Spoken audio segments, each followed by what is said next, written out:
जी अस्सलाम वालेकुम dear students, कैसे हैं आप लोग। उम्मीद है खैरियत से होंगे।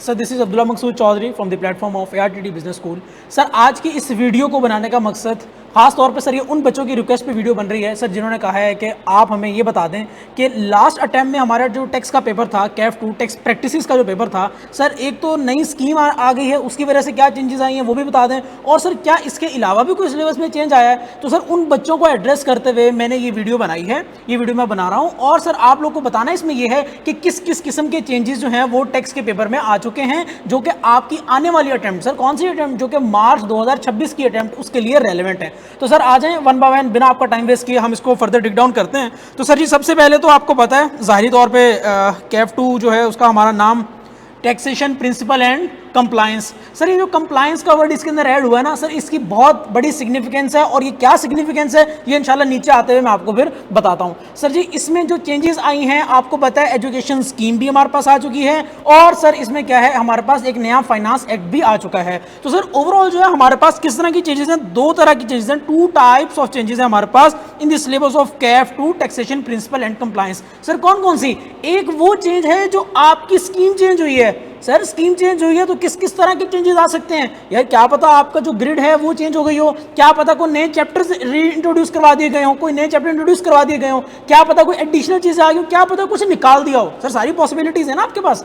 और दूसरी ये, क्योंकि सर आपको पता है हमारे पास हर साल फाइनेंस एक्ट आता है, तो इस बार भी जून के बाद हमारे पास जो फाइनेंस एक्ट आया सर 2025 का फाइनेंस एक्ट, सर उसकी वजह से जो सिग्निफिकेंट चेंजेस आई हैं हमारे टैक्स के लॉज में, जिसकी वजह से होगा क्या अल्टीमेटली सर, हमारे जो टैक्स के न्यूमेरिकल्स हैं उनकी जो कंपटीशन है, या हमारी से जितनी भी लीगल प्रोसीडिंग्स होती हैं, जितने भी हमारे टैक्स के काम हैं, उन सब में सर चेंज आ जाएगा। जो भी नए प्रोसीजर्स हैं उसके अकॉर्डिंग हमें कंपटीशन भी करनी पड़ेगी, उनके अकॉर्डिंग हमें सारे मामला भी डिपार्टमेंट के देखने पड़ेंगे। तो सर अब बात करते हैं कि sir first type of change कौन सी है जी, ये है हमारे पास ग्रिड की चेंज। सर ये किस किस्म की चेंज है भाई, ग्रिड पहले क्या था और अब क्या है, इसको भी हम कंपेयर कर लेते हैं। सर जब आपके पास ये पेपर पुरानी स्कीम में था, स्कीम 2021 वाली जब आपके पास चल रही थी, तब ये पेपर कैफ 2 टैक्स प्रैक्टिसेस में हमारे पास सर 3 किस्म की हमारे पास क्या थी, ग्रिड्स थी। सर उसमें क्या क्या था, एक आपकी थी सर 10 से 15 नंबर की ग्रिड, जो कि चैप्टर नंबर 1, 2, 3 को कवर करती थी।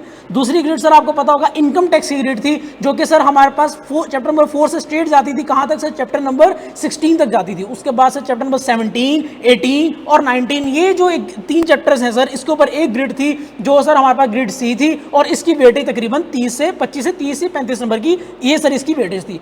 अब क्या हुआ है सर, अब नई स्कीम के अंदर, नई स्कीम 2025 जो आई है, उसमें यह कर दिया गया है कि आपके वो जो 3 सेक्शंस थे, पार्ट ए, बी और सी, सर इनको उठा के अब इनको मर्दर डिक डाउन करके कितने में 4 पार्ट्स में सर इसको बाइफरकेट किया गया है, ए, बी, सी एंड डी। अब सर इस कौन कौन से चैप्टर्स हैं ऐसे जो कि इस पर्टिकुलर ग्रिड को कॉन्स्टिट्यूट करते हैं, तो सर आ जाएं इसको भी हम देख लेते हैं। तो पहला जैसे मैंने आपको बताया कि सर 3 सेक्शन से लेके 4 सेक्शंस पे हमारी जो है वो ग्रिड्स जा चुकी हैं। अब इसका मतलब देखें सर, ग्रिड बनाने का मकसद क्या है। ग्रिड जो है ना सर बच्चे के लिए एक आसानी का बाइस है, कि बच्चे को पता होता है कि यार मैंने अगर ये ग्रिड कर ली तो इतने मार्क्स मैं इसमें से स्कोर कर सकता हूं, अगर मैंने ये ग्रिड कर ली तो इसमें से, अब जैसे आप लोग चैप्टर नंबर 1, 2 एंड 3 करते थे, आपको पता था 10 से 15 नंबर का पेपर इन्हीं 3 चैप्टर में से आना ही आना है, तो आप वो करते थे, ठीक है ना। इसकी रीजन एक आपका जो टाइम है वो बच जाएगा, आप 15 नंबर यहीं से स्कोर कर लेंगे, जब कल को 15 नंबर का पेपर आएगा तो आप 10 नंबर का इजीली वहां से निकाल सकते हैं, ठीक है, 10-12 नंबर इजीली। अब यही 4 ग्रिड्स में तोड़ दिया गया है, विच मीन्स कि आपके ये 4 ग्रिड्स में से पेपर आना ही आना है, और जितने मार्क्स अलॉटेड हैं इतने का आना ही आना है, ठीक है जी। तो सर फर्दर बात करते हैं जी कि सेपरेट हमारे पास 10 से 15 नंबर जो है ना वो अलॉट किए गए हैं किस एरिया को, रिटर्न असेसमेंट अपील को। सर पहले क्या था, पहले ये था कि रिटर्न असेसमेंट और अपील जो कि इनकम टैक्स का चैप्टर नंबर 14, 15 और 16 था, सर ये एक ही ग्रिड का पार्ट था, 50 to 60 मार्क्स इसी को दिए हुए थे सारे। उसमें होता ये था कभी 5 नंबर का आ गया, कभी हुआ तो 15 नंबर का आ गया, कभी दिल किया 10 का आ गया। तो अब इन्होंने क्या किया है कि उसको सेपरेट मार्क्स जो है ना अलॉट किए हैं कि 10 से 15 नंबर यार इस पर्टिकुलर एरिया के हैं, इन 3 चैप्टर्स के हैं। होगा क्या कि अब इसमें से हम इतने मार्क्स अब पूछेंगे ही पूछेंगे इन एनी केस। और सर जो आपका प्योर कंप्यूटेशन का, टैक्स की लायबिलिटी कंप्यूट करने का, टैक्स के जो आपके पास 5 हेड्स ऑफ इनकम का जो एरिया था उसको सर उठा के सेपरेट कर दिया गया है। उसमें मतलब टैक्स की लायबिलिटी कंप्यूट करना, टैक्स क्रेडिट लाना, डिडक्टेबल अलाउंसेस लाना, और ये सारी चीजें जितनी भी थी सर आपकी, इसको उठा के सेपरेट कर दिया गया, विच मीन्स कि सर इसको बाइफरकेट कर दिया गया है कितने कितने, दो पार्ट्स में, इनकम टैक्स को दो पार्ट्स में, एक उसकी कंप्लायंस साइड, जैसे कि सर आप इस पर्टिकुलर सब्जेक्ट का नाम भी अगर देखें तो सर नाम में एक वर्ड यूज किया गया है कंप्लायंस। सर कंप्लायंस असल में उसी लॉ की कंप्लायंस है ना जो हमने अल्टीमेटली जो डीलिंग करनी है, जो हमने रिटर्न फाइल करनी है, कौन बंदा लायबल टू फाइल रिटर्न है, सर हमारी असेसमेंट किस तरह से होगी, जितनी भी चीजें इनकी जो कंप्लायंसेस है इसके लिए उन्होंने एक सेपरेट सेक्शन बना दिया। तो सर आ जाएं इसको मजीद देख लेते हैं। वो ये कि सर आपके पास है एक ग्रिड ए जिसके सर 5 से 10 नंबर है, दूसरी ग्रिड कौन सी है जी, ग्रिड बी है। सर इस पर बात करते हैं कि इसमें कौन कौन से चैप्टर्स हैं। सर एक है आपके पास ग्रिड सी जो कि नई बनाई गई है, और एक grid D. Sir number of chapters पहले भी 19 थे, नंबर ऑफ चैप्टर्स अब भी 19 है। नंबर ऑफ चैप्टर्स में किसी किस्म का कोई डिफरेंस नहीं है, चैप्टर्स के नाम भी वही हैं, कोई डिफरेंस नहीं है। बट डिफरेंस कहाँ आया, डिफरेंस आया उनकी मार्क्स की एलोकेशन में। सर इससे पेपर पे क्या फर्क पड़ता है, पेपर पे ये फर्क पड़ता है कि अब आपको ग्रिड वाइज जब आप तैयारी करेंगे तो आपको ज्यादा आसानी होगी। पता होगा कि यार अगर मैंने ये 3 चैप्टर कर लिए इससे मेरे 10 से 15 नंबर कवर हो रहे हैं, अगर मैंने ये वाले 3 चैप्टर कर लिए इससे भी मेरे 5 से 10 नंबर कवर हो रहे हैं। तो इस तरह से जब हम सोचेंगे सर, जैसे कि आपको पता है मेरी एक पहले भी वीडियो थी what to cram what to understand, उसमें मैंने बताया था कि यार किस चीज़ को क्रैम करना है, किस चीज़ को अंडरस्टैंड करना है। उसी को अगर आप जहन में रखते हुए इसको सोचें तो अगर आपके सामने ये हो कि यार हाँ हमें पता है इस ग्रिड में से इतने मार्क्स का पेपर आना है पता है, तो आप ऑब्वियसली सर उस ग्रिड को प्रिपेयर करेंगे ना। तो सर असल में स्टूडेंट के लिए यहाँ पे एक आसानी कर दी गई है। ठीक है जी। फर्दर सर एक तो ये चीज़ होगी, हमने कहा कि ग्रिड्स हमारे पास 3 थी, 3 से कहाँ पे आ गई, 4 पे आ गई। सर दूसरी बात, सेकंड चेंज जो हमारे पास आया है, सेकंड चेंज हमारे पास sir due to enactment of finance act 2025 जो कि टैक्स ईयर 2026 के लिए इंट्रोड्यूस किया गया है। सर जिन बच्चों ने टैक्स पढ़ा ही नहीं है अभी तक उनके लिए तो ये बात रेलिवेंट नहीं है, क्योंकि वो लोग तो सर एडमिशन लेंगे आएंगे बिल्कुल नई चीज़ पढ़ेंगे, उनको तो उनका तो सरोकार ही नहीं है सर इस चीज़ से, उनको ये भी नहीं पता कि टैक्स ईयर क्या है। कोई बात नहीं, खैर है, उनको तो सर क्लास में आएंगे पढ़ाएंगे ना उनको जीरो से। ये वो बच्चे हैं जिन्होंने पहले पढ़ा हुआ है या जिन्होंने पेपर दिया हुआ है और रिजल्ट वेटिंग है, उनको लग रहा है कि यार अगर हमारा इनके पास नहीं होता तो हमें सिर्फ उन चेंजेस के ऊपर काम करना है। ठीक है जी। तो सर बात यहाँ पे ये हो रही है कि अब जो चेंज आया वो किस वजह से आया, पहला बता दिया। दूसरा क्या, दूसरा इस वजह से कि आपके पास नया फाइनेंस एक्ट आ गया है, आपका सर नया बजट आ गया है। उससे हुआ क्या, उससे सर आपके जो टैक्स के रेट्स हैं सर, जिस तरह कि आपका सुपर चार्ज हो गया, सॉरी सर चार्ज हो गया सर, जिस तरह आपकी टैक्स लायबिलिटी को कंप्यूट करने के रेट हो गए, और डिफरेंट सर आपकी जो प्रोविजंस है पूरे टैक्स के लॉज में वो सारी की सारी सर चेंज हो गई ना। मतलब ऑब्वियसली बहुत ज्यादा नहीं लेकिन जितनी भी चेंज हुई, लेकिन आपके ओवरऑल वो जो न्यूमेरिकल था जो आप कंप्यूट करते थे टैक्स की लायबिलिटी 20-22 नंबर का, उसमें तो चेंज आ गया ना सर। तो आ जाए 1 बाय 1 सर चेंज करते हैं कि किस तरह से उसने चैप्टर वाइज जो है इसको ब्रेक किया है। Sir chapter number 1, 2 and 3 sir वही 3 चैप्टर हैं, वही एथिक्स हैं, वही आपका कॉन्स्टिट्यूशन प्रोविजंस हैं, वही आपके ऑब्जेक्टिव ऑफ टैक्स लॉज हैं, वही बातें करता है सारी। सर कोई चेंज नहीं आया इनमें। हाँ एक चेंज जरूर है कि सर जहां पे पहले 10 से 15 नंबर इसको अलॉट किए गए थे, अब वहां पे सिर्फ और सिर्फ 5 से 10 नंबर, विच मींस कि इसकी वेटेज थोड़ी सी कम की गई है। तो सर यहां पे मैंने यही बात की है कि सर इस ग्रिड की जो वेटेज है उसको इसने कम कर दिया है। अच्छा जी, एक बात होगी सर, एक ग्रिड की हमने बात कर ली। दूसरी बात सर, ये सबसे इंपॉर्टेंट इनकम फ्रॉम बिजनेस से भी ज्यादा इंपॉर्टेंट क्या sir, chapter number 4 basics. Sir ये तो बड़ा आसान चैप्टर होता है, इसमें क्या है इतना इंपॉर्टेंट। देखें जब आपके पास नया फाइनेंस एक्ट आया, जब आपके पास नए टैक्स के लॉज आए, नए टैक्स के रेट्स आए, उससे देखें अल्टीमेटली इंपैक्ट क्या पड़ा होगा। जितने भी आपने न्यूमेरिकल सॉल्व किए हैं या जितनी भी आपकी किताब में न्यूमेरिकल्स हैं सर, सबके उनके जो सॉल्यूशंस हैं वो सबके सब ऑब्सोल्यूट हो चुके। इसका मतलब है कि अब उनकी टैक्स की लायबिलिटी सही से कंप्यूट नहीं है, इसका मतलब उनकी टैक्सेबल इनकम अब सही नहीं है। आपको अब नए रेट जो है उनकी बेसिस पे कंप्यूटेशन करनी पड़ेगी। हाँ आपकी प्रोविजंस माइट भी ऊपर जो आपने सैलरी में यूज की हैं, इनकम फ्रॉम बिजनेस में यूज की हैं, कैपिटल गेन में यूज की हैं, वो माइट भी सेम हो और होंगी भी, बट आपकी जो टैक्स की लायबिलिटी है उसकी जो कंप्यूटेशन है सर वो सेम अब नहीं रही। मेरी बात समझ आ रही है। तो सर ये सबसे पहले जो आपके रेट ऑफ टैक्स हैं for salaried and non salaried class वो आपके चेंज हो चुके हैं, जिसकी वजह से जितने भी न्यूमेरिकल्स की कंप्यूटेशन है उसमें टैक्स लायबिलिटी का पार्ट है, टैक्सेबल इनकम का पार्ट है, सॉरी टैक्स लायबिलिटी का जो पार्ट है, क्योंकि टैक्स का रेट जब मल्टीप्लाई होगा तो टैक्स की लायबिलिटी आएगी, तो सर वो आपका चेंज हो चुका है। ठीक है जी। अच्छा उसके बाद आपको पता है सर एक एलिमेंट होता था हमारे पास सरचार्ज का। ये कब होता था, जब आपके पास टैक्सेबल इनकम एक सर्टेन अमाउंट से ज्यादा होती थी तो उसके बाद आपके पास सरचार्ज लेता था। अब सर वो सरचार्ज के रेट को रिड्यूस कर दिया गया, दूसरी चीज होगी।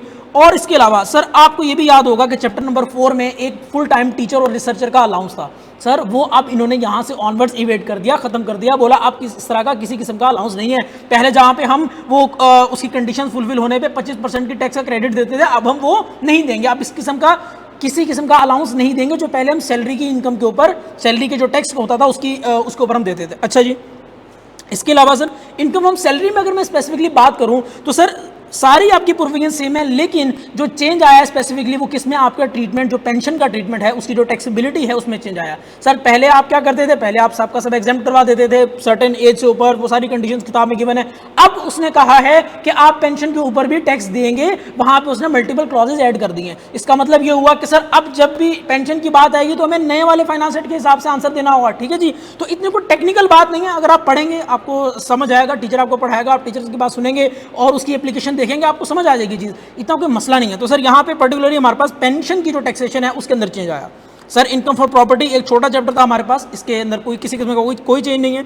अच्छा जी, इनकम फ्रॉम बिजनेस के सर दो पार्ट थे as per I cap study text, sir part 1 और पार्ट 2। इसमें किस किस्म का चेंज है जी, सर आपको पता है कि इंटेंजिबल्स जो होते हैं सर वो अमोर्टाइज होते हैं, तो सर उसकी अमोर्टाइजेशन की अगर लाइफ बताई ना गई हो तो एक लाइफ है जो हम एज्यूम करते हैं, सर उस लाइफ के अंदर चेंज आ गया। वो जो इंटेंजिबल्स की जो लाइफ है ना जिसके ऊपर से अमोर्टाइज होना है, सर उस लाइफ में चेंज आ चुका है। इसका मतलब है कि अब जब आपने अमोर्टाइजेशन कंप्यूट करनी है तो जो अब न्यू वाली लाइफ होगी उसके ऊपर अमोर्टाइजेशन करनी है। अच्छा जी, और उसने बोला कि sir addition of new section है related to the taxation of the digital transaction. Sir आपने अगर ऑनलाइन पेमेंट कर दी, ऑनलाइन आपने कोई ट्रांजैक्शन कर लिया, आपने सर दराज से कोई चीज़ परचेज कर ली, इस तरह का हिसाब किताब ऑनलाइन अगर आपने कोई ट्रांजैक्शन की है तो उसके ऊपर एक टैक्स का नया लॉ जो है वो मुतारिफ कराया गया और अब आपको ये पढ़ना है, क्योंकि सर ये चीज़ें माशरे में हो रही हैं तो हमें इसको पढ़ना भी पड़ेगा, ठीक है जी। तो सर क्या कह रहे थे हमें, एडिशन ऑफ न्यू सेक्शन जो किससे रिलेट करता है, आपका जो रिलेट करता है डिजिटल ट्रांजैक्शन की टैक्सेशन से।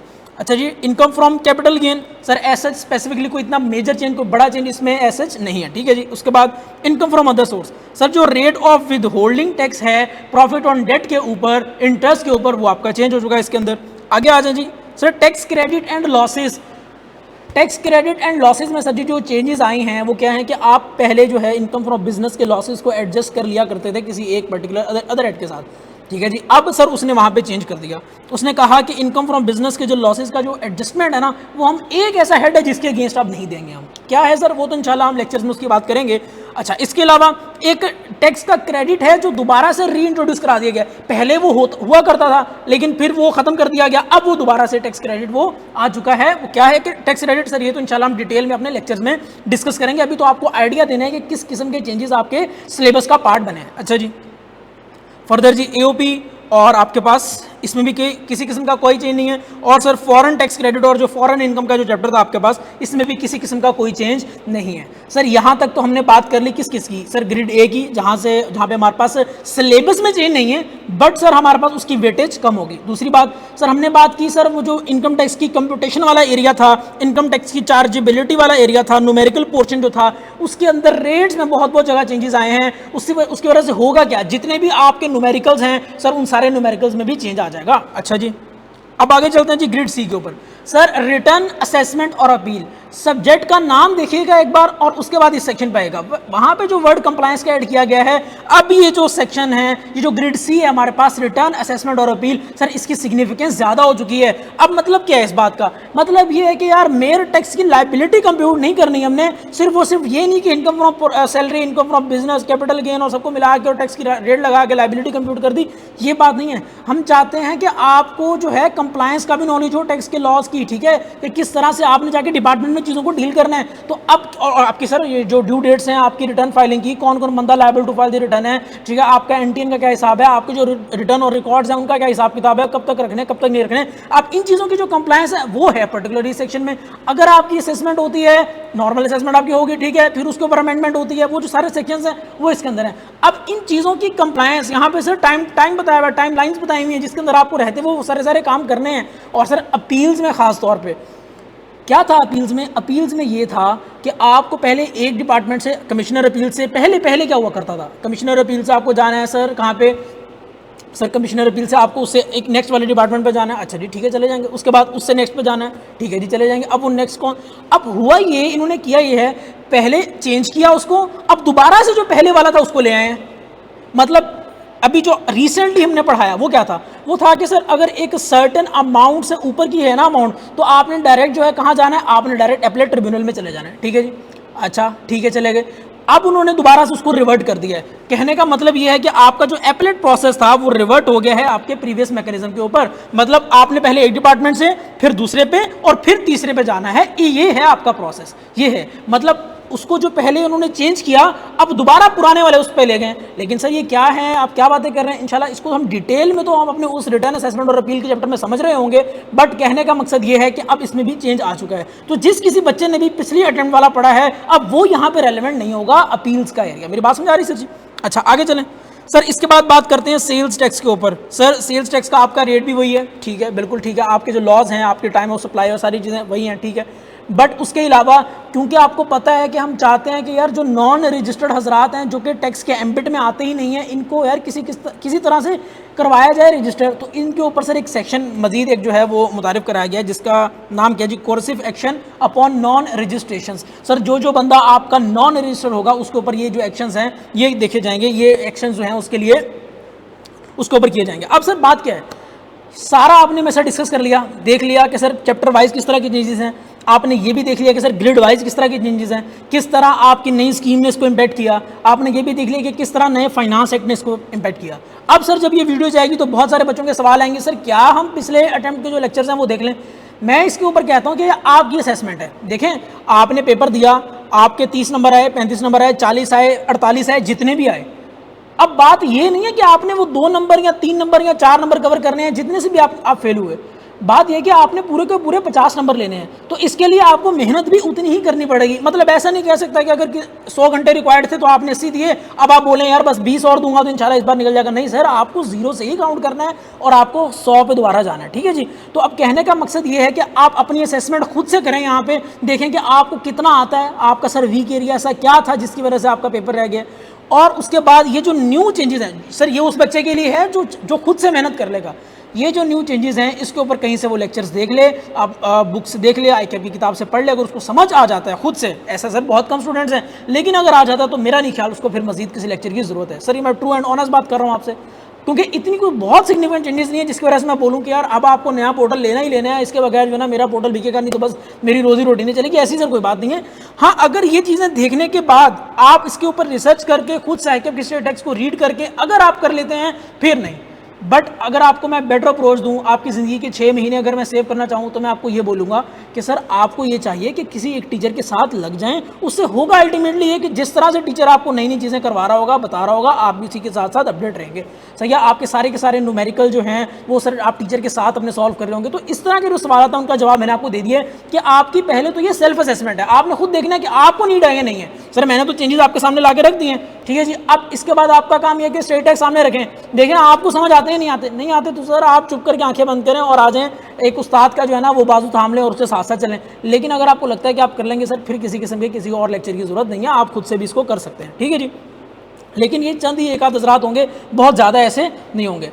अब सर बताने का मकसद ये है कि पेपर में उस तरह से सिग्निफिकेंट चेंजेस नहीं हैं कि मैं बोलूँ कि आप पेपर बहुत मुश्किल हो गया, नहीं ऐसा नहीं।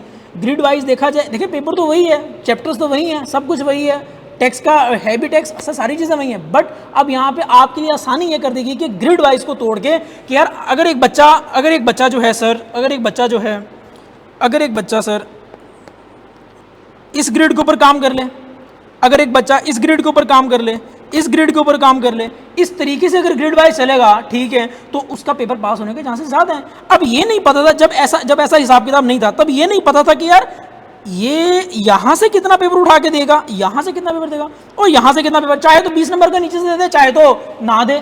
तो ये जो है ना एम्बिग्यूटी थी पहले, अब आपको यहाँ पे क्लियर बता दिया गया है कि हम यहाँ से इतना पूछेंगे, वहाँ से इतना पूछेंगे, तो ये आपके लिए एक नेमत है। तो सर आपके जितने भी सवाल होंगे वो इंशाल्लाह आप मुझे व्हाट्सएप कर सकते हैं। सर मैं आपको अपना नंबर यहाँ पे इस वीडियो के साथ ही दे देता हूँ। सर आप मेरा नंबर यहाँ पर नोट कर लें जी। सर आप नंबर मेरा नोट कर लें, आपके कोई भी सवालात हों तो आप मुझे व्हाट्सएप इस पर कर सकते हैं। बाकी सर रही बात हमारे टैक्स के बैच की, तो हमारा जो सर टैक्स का बैच है, हमारी जो पहली क्लास है वो कमिंग मंडे से स्टार्ट हो रही है सर, 22 सितंबर से। तो इंशाल्लाह सर आपसे मुलाकात होती है सबसे वहाँ पे। थैंक यू सो मच, अपना बहुत बहुत ख्याल रखें जी। अल्लाह हाफ़िज़।